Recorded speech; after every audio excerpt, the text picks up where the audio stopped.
بسم اللہ الرحمن الرحیم، السلام علیکم ناظرین اکرام، آپ پروگرام دیکھ رہے ہیں رمضان کریم کے رنگ رضوان سرور کے سنگ، اور میں ہوں آپ کا ہوسٹ رضوان سرور، اور میرے ساتھ موجود ہیں حلیمہ یوسف۔ بسم اللہ الرحمن الرحیم، السلام علیکم ناظرین۔ لاہور ٹائم کی جانب سے رمضان کی خصوصی ٹرانسمیشن میں آپ کو خوش آمدید کہتے ہیں۔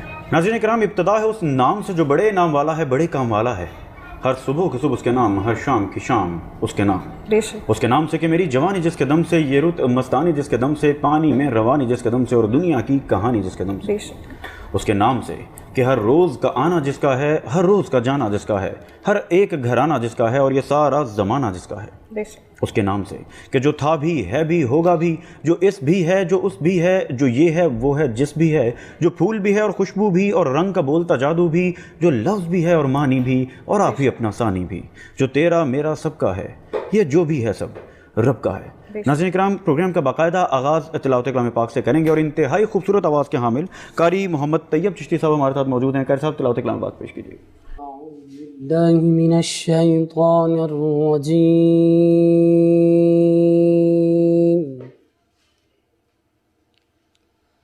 بسم الله الرحمن الرحيم،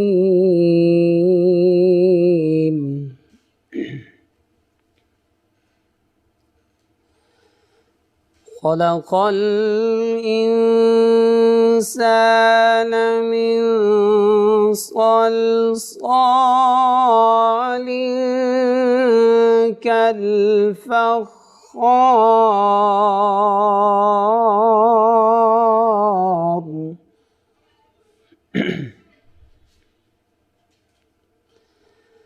وخلق الجان من مارج من نار،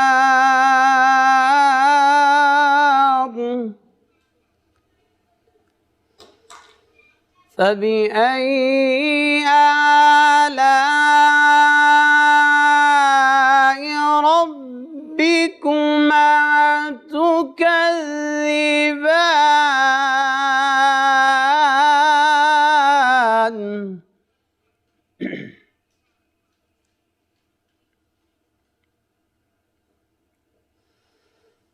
رب المشرقين ورب المغربين، فبأي آلاء ربكما تكذبان،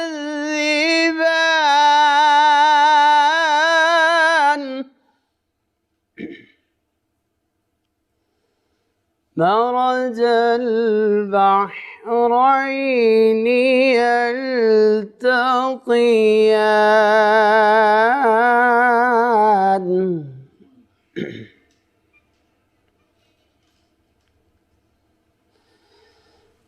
مرج البحرين يلتقيان، بينهما برزخ لا يبغيان،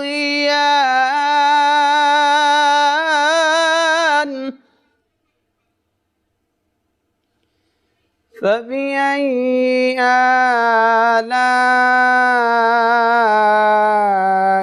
ربكما تكذبان،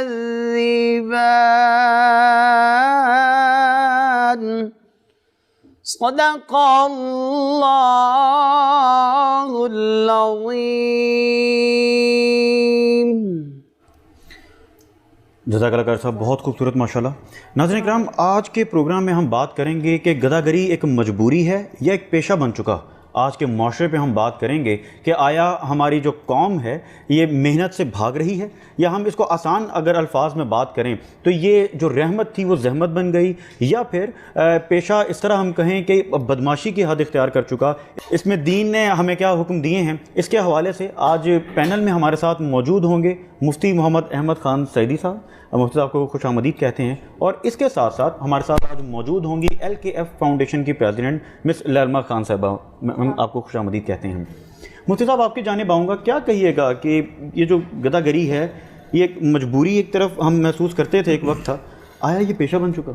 بسم اللہ الرحمن الرحیم، نحمدہ و نصلی علی رسولہ الکریم، اما بعد فاعوذ باللہ من الشیطان الرجیم، بسم اللہ الرحمن الرحیم، الصلاۃ والسلام علیک یا رسول اللہ وعلی آلک و اصحابک یا حبیب اللہ۔ رضوان بھائی، انتہائی اہم ٹاپک ہے جس کو آپ نے لیا۔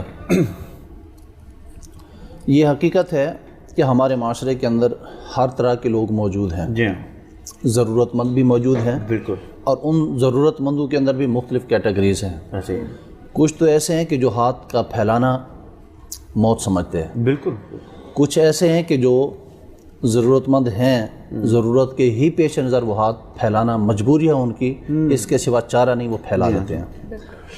دوسری قسم کے لوگ وہ ہیں کہ جو نہ تو جن کو ضرورت ہے، نہ وہ مجبور ہیں، ٹھیک ہے، بلکہ پیشہ ہے، ہاں جی بالکل، اور یہ پیشہ صرف کسی ایک فرد تک ختم نہیں ہوتا، بلکہ یہ پورے خاندان کے خاندان اس کے اندر ملوث ہیں اور مبتلا ہمیں نظر آتے ہیں۔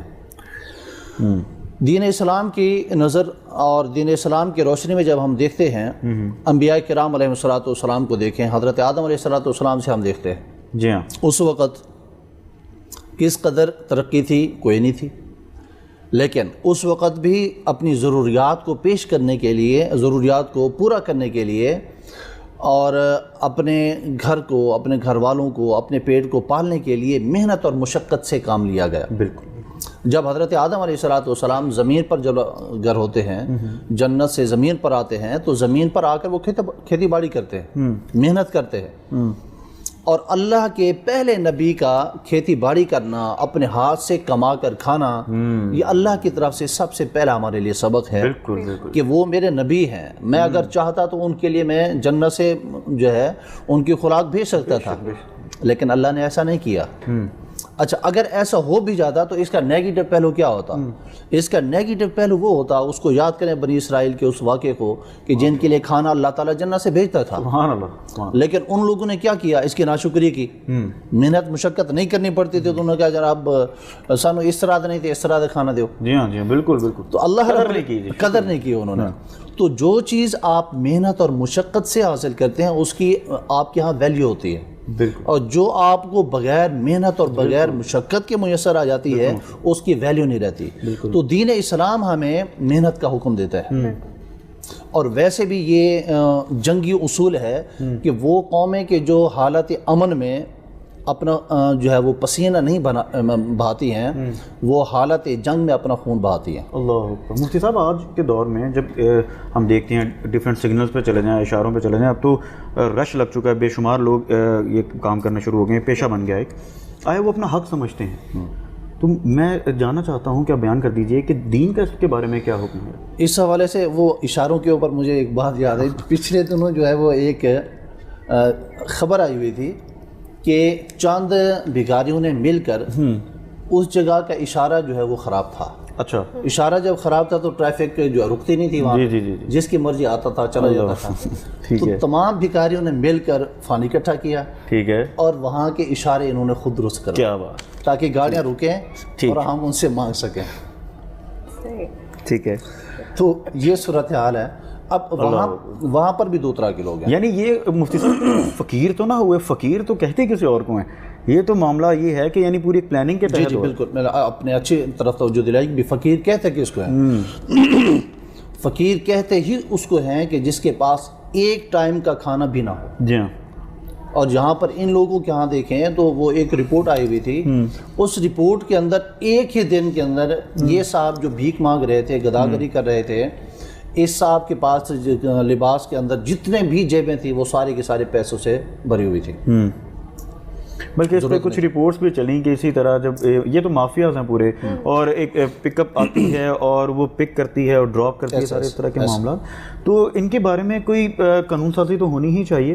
تو کوئی آیا دین کے حوالے سے میں چاہتا ہوں کہ گفتگو ہم کر رہے ہیں، تو کیا یہ کس طرف ہماری قوم چل پڑی ہے مفتی صاحب؟ دین کے حوالے سے میں یہ گزارش کروں گا کہ انبیاء کرام کی میں مثال دے رہا تھا، حضرت آدم کی میں نے مثال دی، بالکل ٹھیک ہے، اسی طرح تمام انبیاء کرام کو دیکھیں۔ گزشتہ پروگرامز کے اندر ہم نے اس پر بات کی تھی کہ تمام انبیاء جو ہے وہ محنت مشقت کر کے اپنی روزی روٹی جو ہے وہ کیا کرتے تھے. نبی کریم علیہ السلام کی ذات والا سے بات کو دیکھیں. کریم آقا علیہ السلام خود بھی بکرے چرا کر محنت کر کے اس سے انکم کما کے اپنا جو ہے وہ اپنا اور اپنے فیملی کا جو ہے وہ گزر بسر فرمایا کرتے تھے. نبی علیہ السلام کی بارگاہ میں سوال کیا گیا, یا رسول اللہ آپ کی نظر میں کون سے لوگ اچھے ہیں؟ میرے محبوب علیہ السلام نے فرمایا 3 لوگ میری نظر میں اچھے ہیں. ایک وہ کہ جو علم حاصل کرتے ہیں, دوسرے وہ لوگ ہیں کہ جو جہاد کرتے ہیں, اور تیسرے وہ لوگ ہیں کہ جو رزق حلال کماتے ہیں اور اپنی اولاد کو اپنے بچوں کو اور خود کھاتے ہیں. صحیح. تو اب یہاں پر کریم آقا علیہ السلام کی تعلیمات تو ہمیں یہاں سے بالکل واضح ہیں. اور دوسری روایت کے اندر نبی علیہ السلام نے ارشاد فرمایا الکاسب حبیب اللہ, اپنے ہاتھ سے کمائی کر کے اپنا پیٹ پالنے والا, اپنے بچوں کا پیٹ پالنے والا اللہ کا دوست ہے, اللہ اسے پسند کرتا ہے. بے شک بے شک. تو آپ اندازہ لگائیں جب محنت مشقت حلال جب آپ رزق کماتے ہیں تو اللہ رب العزت آپ کو پسند کرتا ہے. بالکل مفتی صاحب, یہ ایمان اور تعلیم کی کمی ہے ایک طرح سے. تو میڈم آپ کی جانب آؤں گا کہ آپ پریزیڈنٹ ہیں ایل فاؤنڈیشن کی, کس طرح سے فاؤنڈیشن کام کرتی ہے, کیا لوگوں کے لیے آسانی پیدا کی جا رہی ہے؟ LKF ویلفیئر فاؤنڈیشن بیسکلی میرا جو بیٹا ہے وہ آج سے 11 سال پہلے عواب محمود ڈائگنوز ہوا تھا آٹزم سے. تو جب میں نے دیکھا بہت اچھا کام ہوتا ہے چلڈرن ہاسپٹل میں, جب میں نے دیکھا کہ جو غریب لوگ ہیں ان کو اس توجہ سے نہیں دیکھا جاتا, یا ان کو اس طریقے سے ایکسیپٹنس نہیں دی جاتی, یا میرے پاس اللہ نے ریسورسز اور علم دی ہے, تو وائی ناٹ کہ میں بجائے سمپتھی کے ایمپتھی میں آؤں اور کام کروں. میں نے CBR شروع کی اور 3 بچوں سے کام کیا. یہ میری دوسری آرگنائزیشن ہے. اور میں نے پنجاب میں تقریباً 5000 سے اوپر پیشنٹس دیکھے ہیں ڈفرینٹ کیمپ دیہی علاقوں میں. اس کا مقصد یہ ہے کہ آپ جا کے بات کریں لوگوں سے, کیونکہ لوگ معاشرتی طور پہ خدا نخواستہ سے کسی گناہ کی نشانی سمجھتے ہیں جو بالکل غلط ہے. یہ باعث رحمت ہے, یہ باعث زحمت نہیں ہے. ایکسیپٹنس کے لیے اور اویئرنیس کے لیے کام کر رہی ہوں. اور صبح میں میرا اسکول ہے جس میں انڈر پریویلیج ماشاء اللہ 30 بچے ٹھیک ہو کے جا چکے ہیں. کیوریبل ہیں یہ, مینیجبل, مطلب یہ کیوریبل نہیں ہے لیکن یہ مینیجبل ہے. سیلف بیس اسکل سکھا سکتی ہوں. 5 ڈسیبلٹی پہ کام کر رہی ہوں. بائی پروفیشن کاؤنسلر بھی ہوں. شام میں فزیو اور ڈپریشن کے پیشنٹس بھی آتے ہیں, اسپیچ تھراپی بھی ہوتی ہے. شام میں کلینک بنایا تاکہ وہ کما کے سفید پوش طبقے سے انہی بچوں کو سپورٹ کرے. زبردست زبردست. تو میم کیا دیکھتی ہیں, چونکہ بچوں کو بھی آپ دیکھ رہی ہیں, پھر آپ اپنا ساتھ کلینک بھی دیکھ رہی ہیں, کیا مشکلات آ رہی ہیں, اور آیا گورنمنٹ کو اس کے حوالے سے کام کرنا چاہیے, کیا سجیسٹ کریں گے؟ گورنمنٹ اس دفعہ تو بہت ہیلپ کری ہے, کیونکہ مجھے بھی ریسنٹلی NOC بھی ملا ہے, اور اسپیشل ایجوکیشن پہ کافی کام ہوا ہے. جی ہاں, پہلے نہیں ہوا تھا. بلڈنگز بنی ہے, فیسیلیٹیٹ کری ہے گورنمنٹ, ویل چیئرز دے رہی ہے. ایک ویل چیئرز بیت المال والوں نے مجھے سپورٹ بھی کیا ہے, سوشل ویلفیئر ڈپارٹمنٹ نے بھی سپورٹ کیا. دیکھیں یہی سپورٹ ہے نا کہ آپ کو ایک لائسنس مل جائے تاکہ آپ کو لوگ تنگ نہ کریں. پولیس والے بھی بہت کوآپریٹ کرتے ہیں. میرا خود ماشاء اللہ army background, retire brigadier ہے میرے فادر, ہسبینڈ میرے انڈسٹریلسٹ ہیں. سب سے بڑی بات ہے بہت لوگ آپ کے ساتھ ہیلپ کرتے ہیں. ہمارا پاکستانی لوگوں میں ماشاء اللہ یہ بڑی اچھی بات ہے کہ ہمارے دل نرم ہے, ابھی تک نرم ہے. مشکلات سب سے زیادہ پیش مجھے آتی ہیں اس طبقے سے جو کہتے ہیں زیادہ پڑھا لکھا ہے. جی ہاں بالکل. I am so sorry to سے کہ میں نے اس کو, میرے میاں کو جاتا ہے کریڈٹ, انہوں نے مجھے اپنے سے زیادہ پڑھایا, زیادہ مجھے ایکسپوئر دیا, ہیلپ. فنڈ ریزنگ میں ہمیں اچھی فیملیز والوں کو تھوڑا سا ہوتا ہے, پرابلم آتا ہے, لیکن اللہ تعالیٰ کی یہ تجارت اللہ سے ہے. بالکل جی بالکل. یہ آٹومیٹکلی وہ آپ اپنے لیے تو نہیں کر رہے, آسانی پیدا کرنے کے لیے, مخلوق کے لیے کر رہے ہیں. اور میں نے سارا اپنی جتنی بھی ریسورسز ہیں اس میں ڈالی ہیں. اب میں ماشاء اللہ 7 سال سے کام کر چکی ہوں. اب میں جاؤں گی کہ لوگوں کو پتہ چلے, بیکاز پہلے آپ کام کرتے ہیں پھر جاتے ہیں تو مشکلات آتی ہیں. ایسے بھی لوگ ہیں, دیکھیں ہر جگہ بلیک شیپس ہیں, بالکل ٹھیک ہے, ایسے بھی لوگ ہیں جنہیں ہم جیسے جینوئن لوگ سے پرابلم ہوگی کہ ان کا جو جینوئن ڈونر ہے وہ ہمارے پاس نہ ہے. بالکل ایسے, کیونکہ یہ ایک مافیا بھی بن جائے, نیکسس بھی بن جائے. بالکل صحیح کہہ رہی ہیں. لیکن ہم لوگ مایوس نہیں ہو سکتے. بالکل, آئی نیور گیو اپ. نہیں میڈم, آپ کو مایوس ہونا بھی نہیں ہے, چونکہ بڑی منزلوں کے مسافر چھوٹا دل نہیں رکھتے. مفتی صاحب آپ کی جانب آؤں گا کہ آیا اب جو اشاروں پہ جس طرح ہم گفتگو کر رہے تھے, بھیک مانگی جاتی ہے اور اس میں کہا جاتا ہے کہ کوئی زکوٰۃ دینی ہے تو دے دیں. جی زکوٰۃ تو تحقیق کے بغیر ہو ہی نہیں سکتی. مفتی صاحب صحیح فرما رہے ہیں؟ جی بالکل ایسا ہی ہے.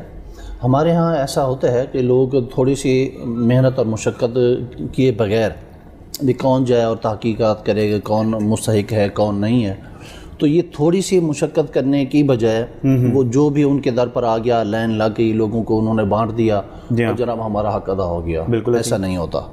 بہت سارے لوگ جو مستحق نہیں ہوتے ہیں وہ بھی آپ کے در کے اوپر آپ سے لینے کے لیے آئے, جن کی عادت بنی ہوئی ہوتی ہے. وہ اصل میں پتہ ہے نا کہ رمضان میں زکوٰۃ دی جاتی ہے. یوزلی ہماری ایک عادت بنی ہے کہ ہم رمضان میں پورا سال کنسیڈر کرتے ہیں, تو اسی طرح لوگ پھر زکوٰۃ کی اس طرح بات کرتے ہیں کہ زکوٰۃ دی تو جائے. اس کے لیے جو آپ نے سوال کیا، زکوٰۃ جو ہے تحقیق کے بغیر نہیں دی جا سکتی ہے. یہ آپ کو کنفرم ہو کہ یہ بندہ مستحق ہے. ٹھیک ہے. جیسے میم بات کر رہے تھے کہ یہ ایسے ضرورت مند بچے کہ جن کا کوئی کفیل نہیں ہے. بالکل بالکل. تو یہ میں سمجھتا ہوں کہ اس طرح کے بچے، اور خاص طور پر ہمارے ہاں جو دینی مدارس ہیں، دینی ادارے ہیں، وہاں کے جو بچے ہوتے ہیں کہ جن کا کوئی پرسان حال نہیں ہوتا، بالکل بالکل سپورٹ وہ بیمار ہو جائیں، وہ ان کی پڑھائی، ان کے بکس، ان کا لباس، ان کے یونیفارمز وغیرہ، یہ ساری چیزیں. اچھا، باقی یہ اشاروں کے اوپر کھڑے ہوئے لوگ، نبی علیہ السلام نے حوصلہ شکنی کی ہے. نبی علیہ السلام کی بارگاہ میں ایک صاحب آئے اور آ کر انہوں نے دستے سوال دراز کیا. ٹھیک ہے. اور نبی علیہ السلام کی عادت تھی کہ وہ منع نہیں کرتے. سبحان اللہ. نبی علیہ السلام نے فرمایا تمہارے پاس کچھ ہے؟ جی یا رسول اللہ میرے پاس ہے. کیا ہے؟ کلہاڑی ہے میرے پاس.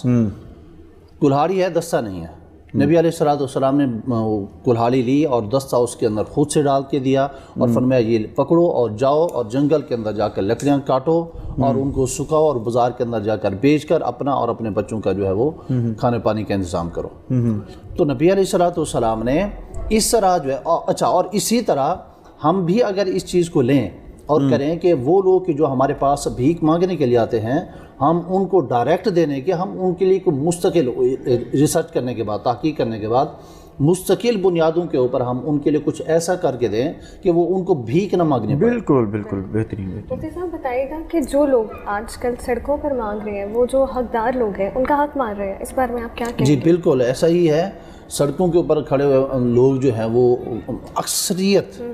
اکثریت ایسے ہی لوگوں کے جو مستحق نہیں ہیں، جن کا پیشہ ہے اور دور دراز کے علاقوں سے آ کر یہاں پر رہتے ہیں اور رہ کر جن کے یہ سمجھ لیں بزنس ہے ان کا. جی جی جی بالکل.